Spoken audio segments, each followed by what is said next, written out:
PSG are miles ahead of second place in Liga. They haven't lost a game yet, and they're scoring 6 goals to every one they concede. So I think it's fair to say they've got the title wrapped up for not only this season, but for the next 2 at least. So why can they not make any waves in the Champions League? Even with the world's most expensive front 3, they just do not have the squad to back it up. This is made even more worrying by the fact that Adrien Rabiot has refused to commit his future to the French champions, and so will be leaving anytime soon. So who will be coming in to replace him? Will it be a Premier League star, an unwanted Liga star, or even a future Ballon d'Or winner? That's what I'm here to bring you in the next few minutes as I present 5 players who PSG could sign in this transfer window or the next to replace Adrien Rabiot. So first off, what do they need? Well, with Rabiot being banished to the under-23s, they need a calm midfielder. They need someone who can pass, and they also need a rather robust physical midfielder to play alongside Marco Verratti. Lassana Diarra is just not doing the job. He's not good enough, and to be honest, it's amazing he even got a deal at PSG in the first place, considering his age. Alongside this, Angel Di Maria is a fantastic player, but more of an attacking midfielder rather than someone who can sit in there and dictate the tempo. This could be good if PSG change their formation, but it doesn't look like it'll work in the Champions League, more so just help them to batter teams in Liga. As for recently, well, Dani Alves and Marquinhos, the defenders, have both stepped into midfield, but it's obvious that PSG need a more solid replacement. So who's up first? Well, it's going to be Alan from Napoli. The midfielder has had a fantastic few years in Italy, first with Udinese and since 2015 with Napoli. He's an energetic box-to-box midfielder who can do just about everything, however, hasn't necessarily mastered one trait. He's kind of a jack of all trades. He can break up the play, he can pass it well, and as I said, he has got the energy. However, when it comes to getting forward and help pitching with goals, that's not really what he's there for. Despite this though, and as you'll find out throughout this whole video, we'll note that PSG don't really need help in the goals department. As I've said, they've got Mbappe, Cavani until the end of next season at least, and Neymar for how knows long, so they're not really struggling in the goals department. However, the weird thing about this transfer though is the way that PSG are attempting to get around the transfer fee. Now, we all know that PSG spend a shed loads of money in each transfer window. This has obviously meant that they're under massive investigation from the Financial Fair Play Board, who are wondering whether or not they're doing everything legally. So a way to get around the £50 to £60 million transfer they're going to pay for Alan is by offering a sponsorship to Napoli from Qatar Airways. Now, Qatar are the ones who own PSG and have apparently offered Napoli a deal worth around $50 million for them to be sponsored. This offsets most of the transfer fee, meaning that PSG would only pay around $20 million for the player. Whether or not this is actually going to be legal, well, I'm sure PSG will find a way to get around it. On top of this, they'll be offering Alan, of course, a huge wage, so it's pretty obvious that he'd accept the move. This is modern football, where absolutely anything can happen, and transfer fees aren't even really transfer fees anymore. So don't be surprised if this one happens and PSG get away with it.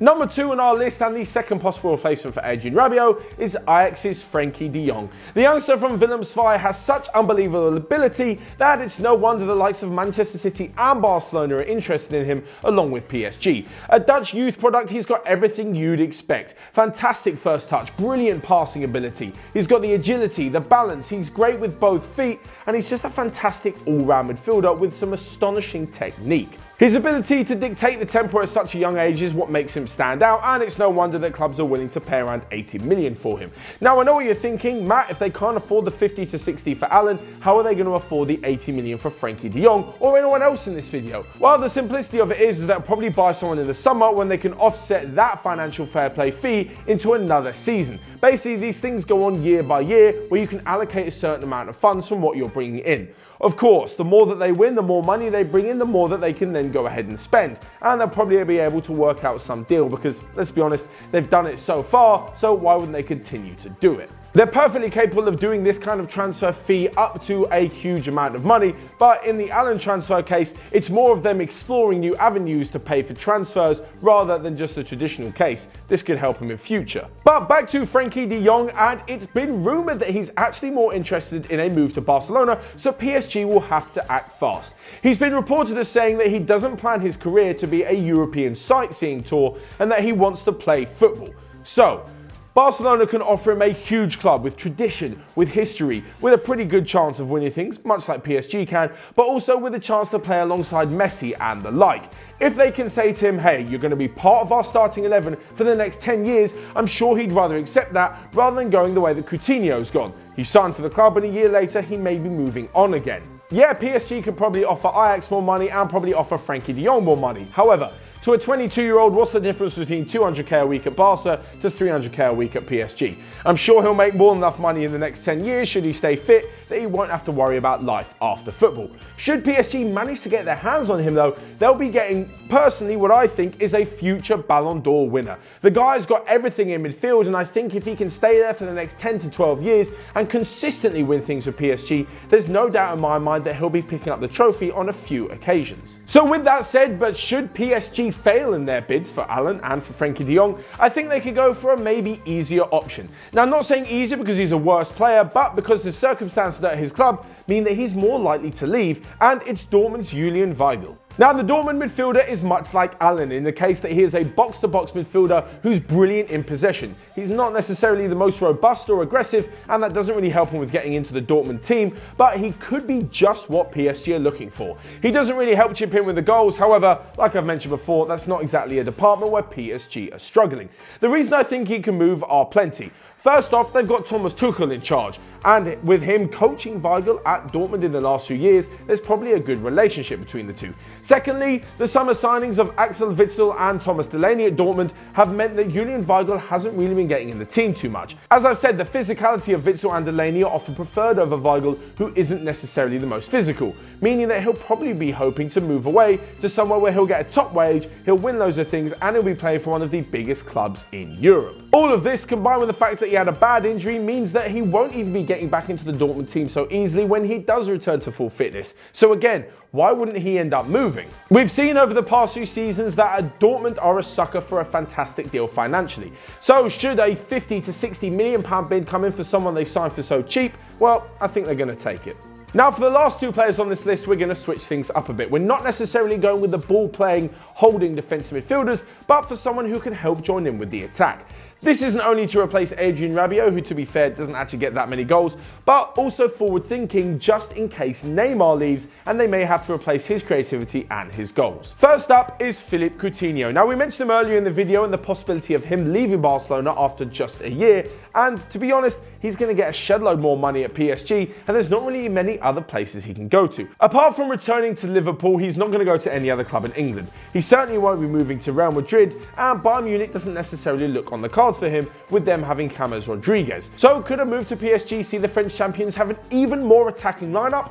I don't see why not. We've seen it with Manchester City this season. They often have the likes of Fernandinho or Gundogan sitting and holding down the four in defensive midfield, and ahead of him, anything goes. The likes of Sterling, Sane, Mahrez, De Bruyne, Bernardo Silva, David Silva are all in attacking areas, and they go and help the likes of Sergio Aguero and Gabriel Jesus. This will help PSG not only dominate in League One, but maybe they can blow some teams away in the Champions League too. The way I see it is that they're going to have Marco Verratti as the holding midfielder, and then Di Maria and Coutinho with Neymar and Mbappe in the wider areas, all helping Cavani. Now, I know what you're thinking, this may be just a little bit too attacking, but this is where I think that PSG could do no worse than signing more than just one player on this list. This will give them the ability to rotate and turn things around. If things are a little bit too attacking and they want to go more defensive, they can bring in one of Weigl, Allen, or even De Jong to sit alongside Verratti and maybe withdraw the likes of Coutinho or Di Maria, or the fifth player on this list. And that is Christian Eriksen. And personally, as much as I wouldn't want to see him leaving Spurs, I think he'd be a fantastic fit for PSG. He's got all the ability that Coutinho's got going forward. He's got a fantastic eye for goal, some brilliant passing, footwork, he's both footed, and he can dictate the tempo. However, he can also drop deep and help with the start of the play. We've seen this at Spurs this year. Sometimes when they've got too many attacking players on the pitch, Eriksen drops deep and attempts to control the game. But it's once he's done this, his ability to go forward and score, which sets him apart from everyone else. Whereas Coutinho won't necessarily be doing the defensive work, the likes of Allen, De Jong and Weigl, the other players on this list, aren't necessarily getting forward, but they're hanging back. This is seen in the phenomenal stat that between those three defensive midfielders that we've got on this list, they've got 16 career goals between them. Christian Eriksen has 70. That's over 4 times that number, so you can see why he'd be such a good player, all the way from the middle of the park up until the final third. Of course, we've spoken about Neymar leaving, so Coutinho and Eriksen could provide the creativity lost. However, they may not replace the goals. This is much like at Real Madrid where Cristiano Ronaldo has left, but they failed to replace the creativity and the goals. Sorry to Bale and Benzema, but they're just not doing it. Of course, PSG have Mbappe, who will no likely find the back of the net on a consistent basis for the next 15 years at least.